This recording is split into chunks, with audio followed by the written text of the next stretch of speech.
Good afternoon. I just wanted to talk about something near and dear to my heart.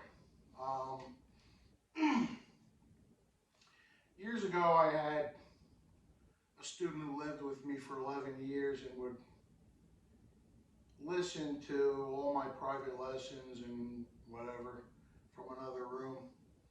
Anyhow, the bottom line is he one time said something to one of my students which is really a key factor in what is the difference between me and them, or them and whoever their teacher may or may not be.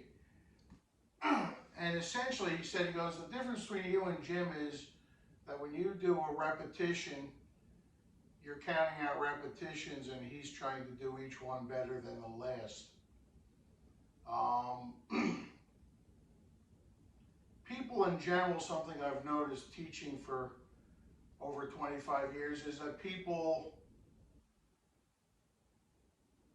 will do an exercise up to their level of incompetence, and they accept their level of incompetence as if it's a genetic thing, as if they could never be any more than this, or they could never be that good because they're not you or they're not this person.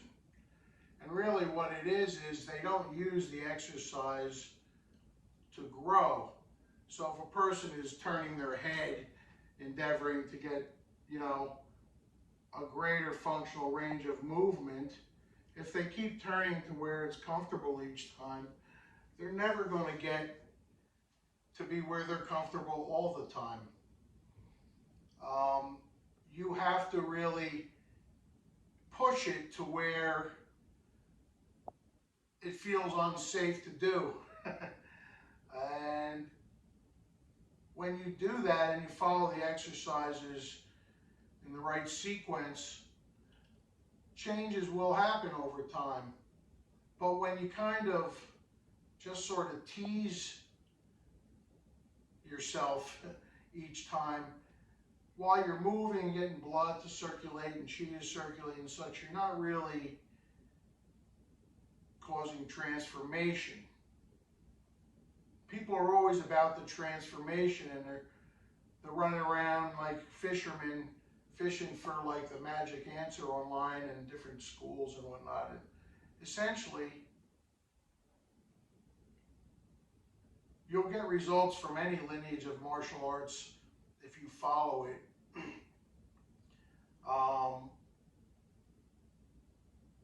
And even if you get better than your teacher, if you continue to train, you'll start to get breakthroughs that'll lead to other levels of attainment.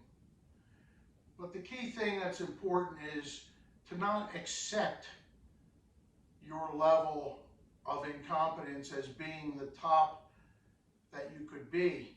If you're overwhelmed when you're doing an exercise because you have to pay attention to your shoulder position and your spine, and you're sinking your chi, and you're doing this, that, and the other thing. The purpose of all of these exercises, in my mind state, is to train your listening or ting-jin skill to where you can hear all those things simultaneously and integrate them like a machine. Okay? If you can't hear them, you can't integrate them.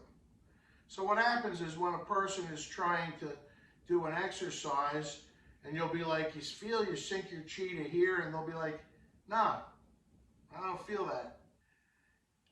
Well, if they leave it at that, they'll never feel that. They have to reach.